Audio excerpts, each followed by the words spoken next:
joined by UP Associate Athletic Director Jason Breaux. Please welcome to the stage Gustaf Little and Travis Vetters.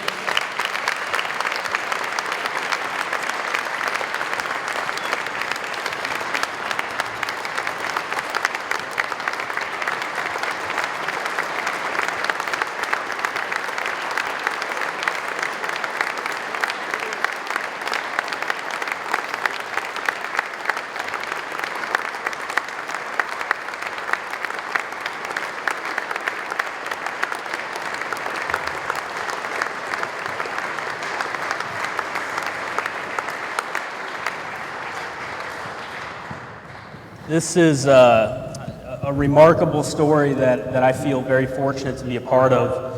And before I go on about my stories, I think it's most important following the video and the great visuals to let Gus just kind of tell the whole story from his perspective. So I'm going to just turn the podium over to Gus.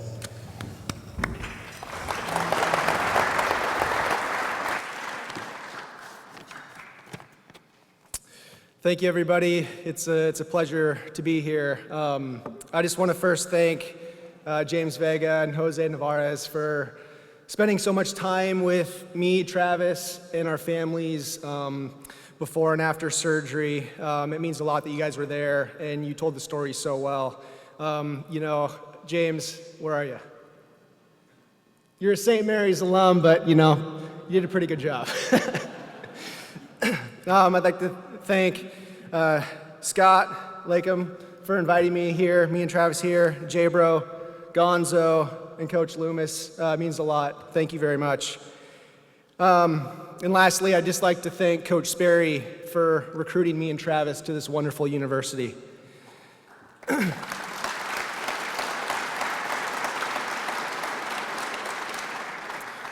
day I signed my letter of intent to play baseball at UP, I had no idea I was committing to being part of a lifelong family. I had no idea I'd have teammates who would become brothers, and I had no idea that one of these brothers would save my life. Standing up here in front of you today, I can tell you what I know now.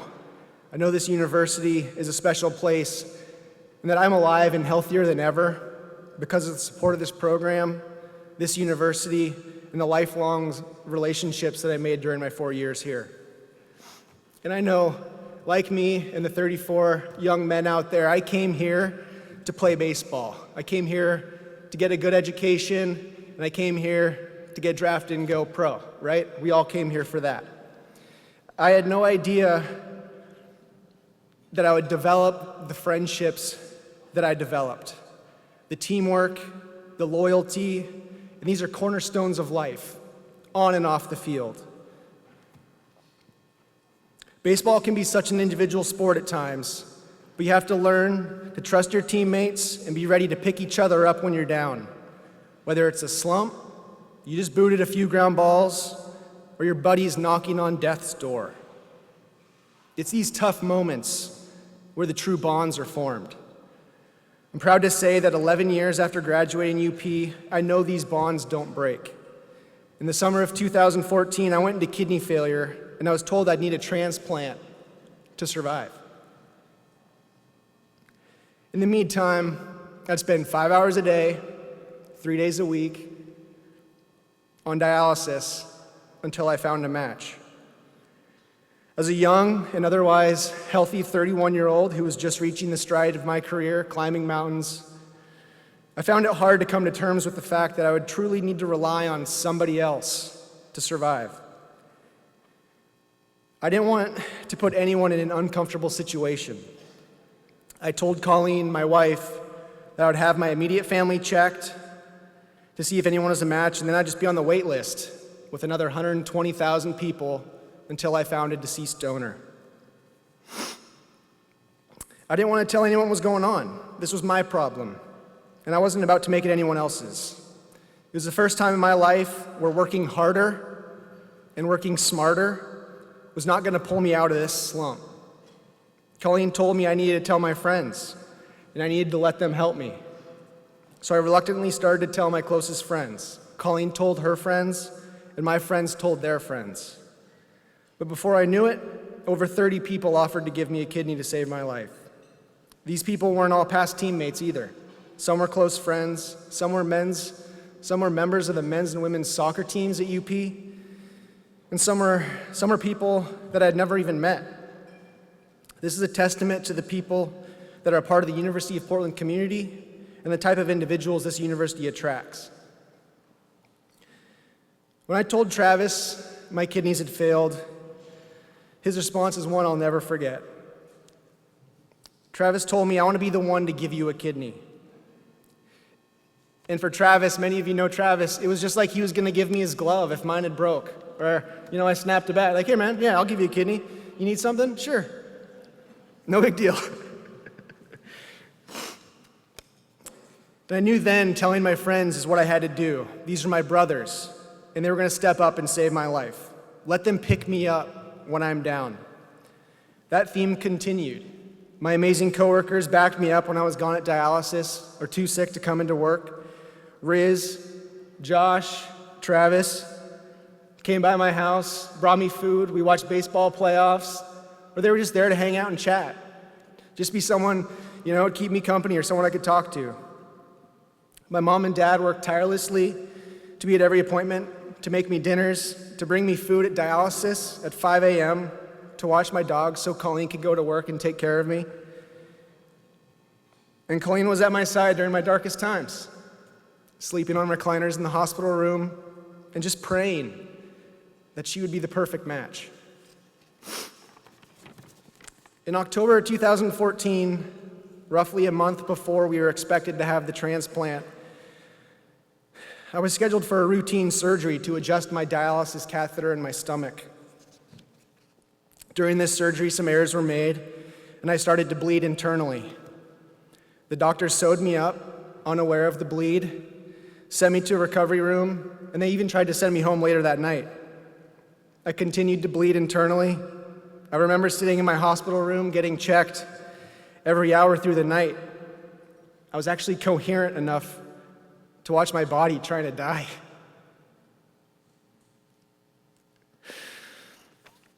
And I continued to bleed. The bleeding started to flood my stomach. I was still perfectly coherent, and I started to get these violent muscle spasms through my entire body. They were shaking my body and ripping at every hole from the surgery just hours earlier. Some spasms lasted seconds, some lasted minutes, and then I blacked out from the pain, and I had to rely on my mom and Colleen to take care of me, to fight for me.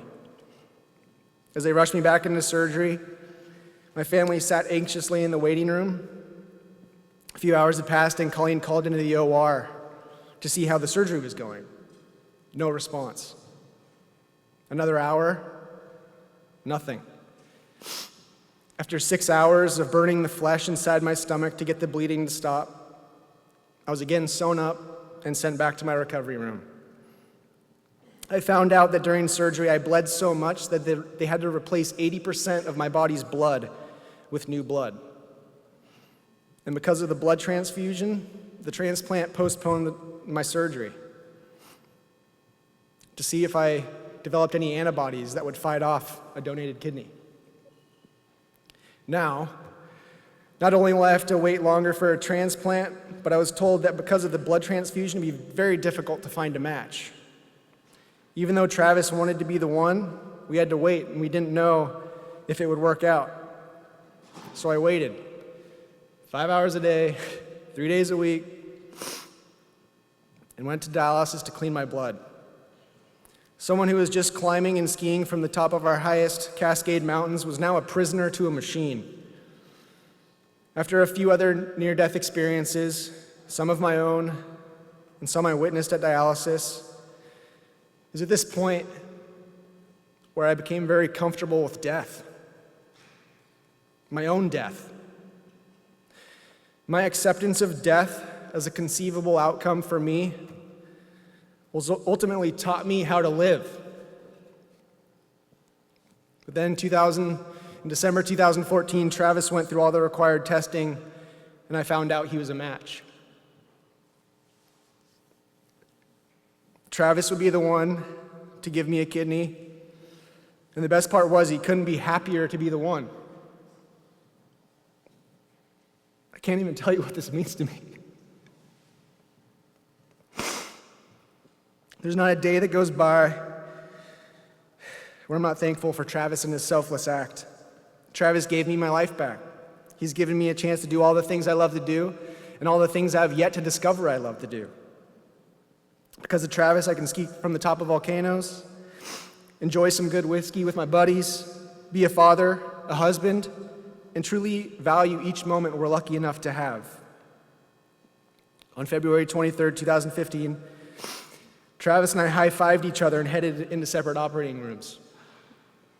As Adam Kerr put me to sleep, the last moment I remember before surgery wasn't fear, it wasn't pain, it wasn't the months of suffering.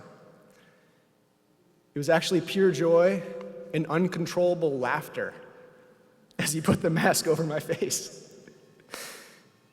A few hours later, still heavily drugged, Adam wheeled us by each other and we locked hands.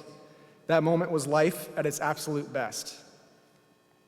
5 days later, I left the hospital, and I knew deep down there was only one place I wanted to go. Sitting in the stands at Joe Etzel Field, next to Travis, Riz, Colleen, to watch UP's home opener, just felt like the right place to be. I was sitting there surrounded by people who love me, people who fought for me. I was reminded of one of my favorite quotes, one that I heard during one of my hardest times on dialysis while waiting for a transplant.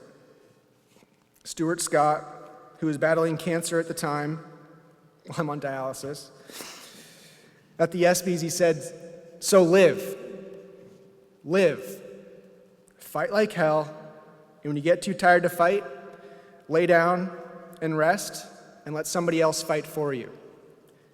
Travis, thank you for fighting for me. Thank you for picking me up.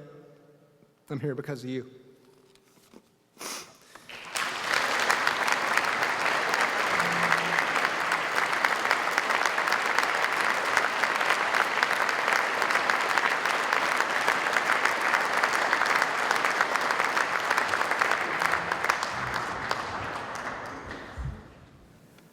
So much emotions there, and I want to turn to Travis now and talk about the first time Gus came to you and told you about what was going on. Yeah, so we were at breakfast, a couple of us at the time, former UP baseball guys. We get together, try to get together once a month to get to catch back up, you know, with work and family and our career and everything. Everything goes by so fast. So once a month, you know, we get together and catch up. And, you know, somebody said, I think it was Adam said, he's like, "Hey, do you guys hear Gus is in the hospital this last week?" And we're like, "No, we didn't know he was in there." And, you know, Gus wasn't there yet. And, you know, he shows up a little bit later and kind of looks different, looks pale, looks different. I hadn't seen him in a while. And, I mean, he basically told us right there that, you know, he's like, "I'm in kidney failure." And none of us ever gone through anything like that before, to have a friend suffer like that. And I remember, I think it was Joe Watson right there, was like, "What do you need? What do you need? What do we need to do? Do you need a kidney? We'll get a kidney right now." And all of us, like, we're kind of like, what can we do to make it right and make you healthy? The whole story from you, it seemed like so much UP interconnection. You mentioned your wife, and for those that don't know, she was a member of the soccer team. You mentioned professors coming. What was your hesitation to kind of reach out to that community at first? Yeah, well, like I said, I mean, this was my problem. Baseball is such an individual sport, and we kind of feel like, you know, if our swing isn't right, let's go take some more hacks off the tee. Anybody want to give me some front toss? You know, I'll get it right.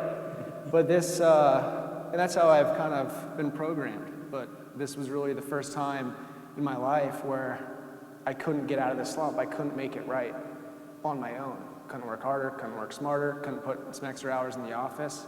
You know, I had to rely on my best friends, you know, the community, the University of Portland community. What we've established here is pretty special, and I just tried to know that I couldn't do this all on my own. And I had to lean on the community and the people that were closest to me and who I loved the most. And unselfishness is kind of the theme from you. You didn't want to burden anyone with this, which in hindsight now you realize how it united everybody. for you, it was almost a joke that he didn't come in. I mean, talk about that, how you kind of felt like you knew it was going to be you. Yeah, it was interesting. As soon as he, that day after he told us, I went home and started researching like what he would be going through, his condition, what he'd be going through, and to actually see that and read about it was terrible. And then the next step was, what can I do to help? And so reading all the information, I did mention to Gus briefly. I said, hey, how does somebody get, like, what can we do? Go to the hospital and register to start getting checked. And as I was kind of go through the process, it was just this overwhelming feeling that I felt that it was going to be me. Like, I was going to be the guy to give you the kidney. It didn't matter what I had to do to make it happen. If I had to change things in my life, if I had to take time off and got fired from my work, it doesn't matter. I had a buddy, a teammate in need of help, and I was willing to do anything I had to do to make it right. You mentioned the story of 5 days after surgery, and I vividly remember this. I think Mary Vernick came down to my office 5 days after surgery, and we were videotaping this whole thing and getting behind the scenes, and I think the doctor said, a couple weeks, don't do anything, or what have you, and then Mary comes down and says, hey, Jason, Gus is here to talk to you, and I go, on the phone? And she goes, no, he's here for the baseball game, and we look out, and I just remember, I think Riz was there, you were there, that was such an amazing moment just to see the connection there. What was going through your mind in terms of just getting back on the horse and getting back out to UP? Yeah, so the transplant was on a Monday, and they discharged me on a Friday. I think Travis was even gone on Wednesday. But it just felt right to come back to Joe Etzel Field, come back on campus. This is where it all started. My best friends, my wife, I grew up just over the hill. Like, UP's been a part of my life forever. And I know I wasn't supposed to come to UP. I wasn't supposed to be around anybody. I was wearing a mask. I was heavily immunosuppressed. My face was swollen. You can still see it in the video. But it felt like I just needed to get back to UP. I needed to connect with kind of the roots that we established. This was, it's our team. These are our brothers. And I missed it. Talk about him in terms of what he's been able to do since the recovery and all this stuff, because it's crazy to think about what he's been able to do. This guy's a beast. I think the other day he told me he summited and skied down Hood in less than 4 hours. This guy's work ethic is insane. I know he finished, I think during the time he was on dialysis, he finished number 2 in his company. The next 2 years he's been number 1. Just another level of life this guy's on, and it's inspiring to me. I feel great knowing I can help in that, and he's always pushing me. And we were great friends before this, and we're joined at the hip now. I mean, look at the matching bow ties and beards and everything. So, and I love this guy. I mean, I would do it again over and over, to keep this guy around. This guy's incredible. Gus talked about, the impact of UP. What about some memories or what's so important or impactful that UP represents to you? UP has impacted my life in a way I never thought. I think just like Gus, I signed 2 weeks before school started as a freshman. I had really no idea I was going to come here. I was set, I think, at Edmonds Community College. And when Sperry called and gave me the opportunity to play here, I took it. And how it's impacted my life is, I have just a lifelong brotherhood of friends, very close friends. I was best man in two of my teammates' weddings. Get to give this guy a kidney. And just the whole family here and how supportive University of Portland has been to us throughout this whole process has been huge. And lastly, I know there's a lot of current student athletes out there. You've been in their shoes before. Anything you'd like to address them specifically about? Yeah, there 4 years here go by in the blink of an eye. So, don't take any class, any pitch for granted. It goes by so fast. And I know you're not thinking this now because you're here playing baseball, you're trying to win ball games, but what you're going to leave this university is a lifelong group of friends that you're going to have for the rest of your life and a community that you can always come back to. Same thing, Travis. Yeah, I want to read this so I don't miss it. Can I have the team stand up, current UP baseball team stand up, please? After hearing this story, I hope you now realize what you have really signed up for by coming to the University of Portland. You signed up for more than just an amazing education, more than just a uniform, and more than just a chance to play professionally. What you really signed up for is a lifelong journey with your brothers and UP family. A journey that extends beyond the playing field, a journey that will extend beyond your years here. You signed up to become a pilot.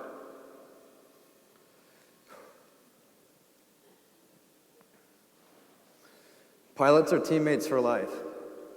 Pilots are willing to do whatever it takes to take care of each other on and off the field.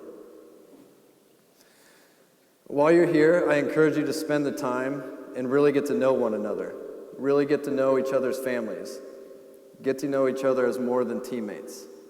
Learn about the battles that each are facing off the field. You might be surprised. The more you know about each other, the better teammate you will be. I wish you guys all the best of luck this season. Enjoy the journey, and go Pilots.